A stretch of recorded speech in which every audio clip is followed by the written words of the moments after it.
Assalamualaikum dan salam bola sepak Malaysia. Selamat datang ke Bola Kita TV.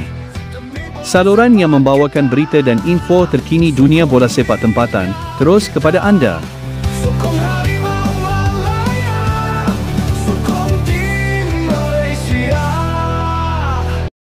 Seramai 3 pemain Harimau Malaya dilaporkan bakal menyertai skuad ASEAN All Stars bagi perlawanan istimewa menentang Manchester United pada bulan Mei ini. Menerusi perkongsian wartawan sukan makan bola, Syafiq Freeman, penjaga gol Harimau Malaya, Haziq Nazli antara yang dijangka memperkuat barisan pasukan pilihan Asia Tenggara itu. Turut tersenarai ialah pertahanan tengah Sabah, Dominic Tan, dan pemain tengah Sri Pahang, Sergio Aguero. Ya, bukan Sergio Aguero dari Argentina, tapi nama yang sama yang kini menjadi tonggak penting buat Sri Pahang.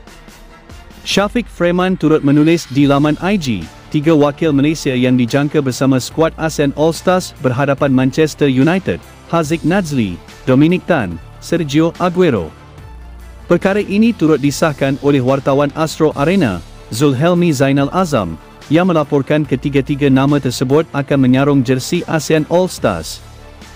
Selain itu, laman rasmi Facebook ASEAN Football juga memuat naik senarai yang sama, menunjukkan kehadiran 3 pemain Malaysia dalam perlawanan yang dinanti-nantikan ini. Untuk makluman, perlawanan antara ASEAN All Stars menentang Manchester United dijadualkan berlangsung pada 28 Mei ini di Stadium Nasional Bukit Jalil, dan tiket kini sudah boleh dibeli secara dalam talian. Selamat maju jaya diucapkan kepada mereka bertiga.